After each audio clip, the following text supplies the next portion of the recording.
አብዛኞቻችሁ እርጉዝ ሴቶች ፓፓያና አናናስ በፍጹም እንዳትበሉ ተብላችሁ ሊሆን ይችላል። በሌላ መልኩ ደግሞ ሌሎች እርጉዝ ሴቶች እየተመገቡ አይታችሁ ግን ደግሞ ምንም ችግር ሳያጋጥማችሁ አይታችሁ ሊሆን ይችላል። ታዲያ በዚህ የተነሳም ግርታ ፈጥሮባችሁ ሊሆን ይችላል። የቱ ነው ትክክል? የቱ ነው እውነታው? በእርግጥ እነዚህ ፍራፍሬዎች ለእርጉዝ ሴት አደገኛ ናቸው ወይስ ደግሞ ሰላማዊ ናቸው? ዛሬ ስለ እነዚህ ፍራፍሬዎች በእርግዝና ወቅት ብትመገቧቸው ያለውን ሳይንሳዊ እውነታ ነግራችኋል። ሰላም ውድ እናቶች፣ እንዲሁም እናት ለመሆን በዝግጅት ላይ ያላችሁ ውዶች፣ በእርግዝና ወቅት ይህን ምግብ ተመገቡ፣ ይህን ምግብ አትብሉ የሚሉና ግራ የሚያጋቡ ማስጠንቀቂያዎች የሚዘወተሩበት ወቅት ነው። አብዛኞቹ ደግሞ ምንም አይነት ሳይንሳዊ መሰረት የሌላቸውና እንዲሁ ለእናቶች የሚነገሩ የማስጠንቀቂያ ምክር ሀሳቦች ናቸው። ፓፓያና አናናስ ደግሞ ብዙ ሰው ላይ ግርታን የሚፈጥሩ ፍራፍሬዎች ናቸው። አንዳንዶቹ እነዚህ ፍራፍሬዎች ውርጃ እንዲከሰት ያደርጋሉ ሲሉ፣ ሌሎቹ ደግሞ አይ ምንም ችግር አያመጡም፣ እንደውም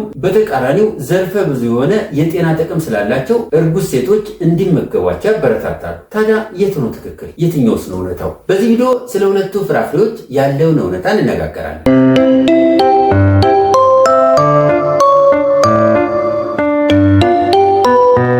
በመጀመሪያ ስለ ፓፓያ እንነጋገር። ፓፓያ ለእርጉዞች ለውይይታችንና ለመረጃ ያመቸን ዘንድ ፓፓያን በሁለት መልኩ እንየው። ይህም የበሰለ ፓፓያና ጥሬ ወይም ደግሞ ያልበሰለ ፓፓያ በማለት በመጀመሪያ ጥሬ ወይም ደግሞ ያልበሰለ ፓፓያን እንይ። ባልበሰለ ወይም ደግሞ ጥሬ ፓፓያ ውስጥ ላቴክስ የተባለው ንጥረ ነገር ይገኛል። በመሆኑም እርጉዝ ሴት ይህንን ጥሬ ፓፓያን አዘውትራ የምትጠቀም ከሆነ ይህ ላቴክስ የተባለው ማህፀን የመኮማተር እድልን ስለሚጨምር ያም ማለት ዩትራይን ኮንትራክሽን የማምጣት እድል ስላለው እንደ ውርጃና ያለ ጊዜው ምጥ እንዲመጣ የማድረግ እድል ሊኖረው ይችላል። በእርግጥ በዚህ ጉዳይ ላይ ያን ያህል ሰፋ ያለ የጥናት ውጤት ባይኖርም፣ ነገር ግን አንዳንድ ሊትሬቸሮች፣ አንዳንድ ጥናቶች እንደሚያሳዩት እርጉዝ ሴት በእርግዝናዋ ወቅት ላይ ጥሬ ፓፓያን ወይም ደግሞ ያልበሰለ ፓፓያን ባትመገብ ይመከራል። ምክንያቱም ይህንን የምትመገብ ከሆነ የሆድ ቁርጠትና ደም መፍሰስ እንዲያጋጥማት እንደ ምክንያት ሊሆን ስለሚችል በተለይ በመጀመሪያዎቹ 3 የእርግዝና ወራት ላይ ጥሬ ፓፓያን ባትመገቡ ይመከራል። ሁለተኛው የፓፓያ አይነት የበሰለ ፓፓያ። ይህ የበሰለ ፓፓያ በቫይታሚን ኤ፣ በቫይታሚን ሲ፣ በአሰር እና በፎሌት የበለጸገ ነው። እርጉዝ ሴት የበሰለ ፓፓያን በትጠቀም እነዚህን ቫይታሚኖች በብዛት የማግኘት እድሏን ይጨምራል። በተለይ ደግሞ በእርግዝና ወቅት በብዛት የሚያጋጥመው ሆድ ድርቀትን ለመከላከል የበሰለ ፓፓያን መጠቀም እጅግ በጣም ይመከራል። ዋነኛ የመፍትሄ አካልም ነው። በሶስቱም የእርግዝና ወቅት ላይ ማለትም በመጀመሪያው 3 ወር ላይ እስከ 7 ወር ድረስ ባለውና ህፃኑ እስከሚወለድ ድረስ መጠነኛ የሆነ የበሰለ ፓፓያን በነፃነት ያለምንም ፍርሃት መጠቀም ትችላላችሁ። ሁለተኛ የምናየው የፍራፍሬ አይነት አናናስን ነው። አናናስ ለእርጉዞች ይፈቀዳል የሚለውን እናያለን። አናናስ በውስጡ ብሮሜሊን የተባለ ኢንዛይም ያለው ሲሆን ይህ ኢንዛይም በብዛት በሰውነታችሁ የሚጠራቀም ከሆነ የማህፀን ጫፍን የማለስለስ አቅም አለው። ለዚህም ነው ብዙ ሰዎች አናናስን በእርግዝና ወቅት መጠቀም የሚፈሩት። እውነታው ግን በአናናስ ወይም ደግሞ በሌሎች ምግቦች ውስጥ ያለው ብሮሜሊን የተባለው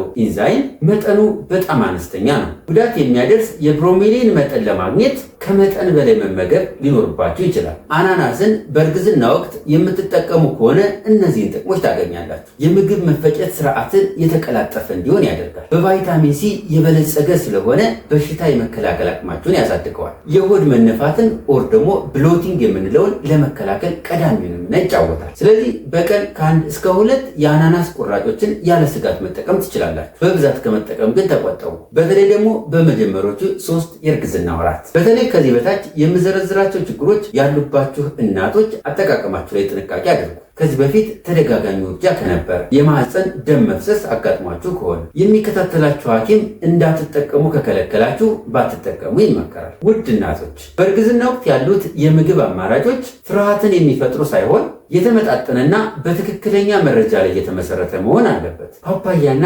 አናናስም ጠላቶች አይደሉም። መጠናቸው ላይና አይነታቸው ላይ ትኩረት ግን አድርጉ። ስናጠቃልለው የበሰለ ፓፓያን በመጠኑ ያለምንም ስጋት ተጠቀሙ። መጠነኛ የሆነ አናናስን ያለ ስጋት በተጠቀሙ ዘርፈ ብዙ ጥቅሞችን ታገኛላችሁ። ነገር ግን ጥሬ ወይም ደግሞ ያልበሰለ ፓፓያን ከመጠቀም ተቆጠቡ። እንዲሁም ከመጠን ያለፈ አናናስን አትውሰዱ። ይህ ቪዲዮ ጠቃሚ ነው ብለው ካሰቡ መረጃው ለሌሎች ነፍሰ ጡር ሴቶች እንዲደርስ ላይክ እና ሼር አድርጉ። እንዲሁም ቻናሉን ሰብስክራይብ በማድረግ ቤተሰብ ይሁኑ። በዚህ ቪዲዮ ያልተመለሰላችሁ ጥያቄ ካለ አስተያየት መስጫው ላይ አስቀምጡ። ለዛሬ ያዘጋጀሁት ይህንን ይመስላል። በቀጣይ በሌላ ፕሮግራም እስከምንገናኝ ቸር ሰንብቱ።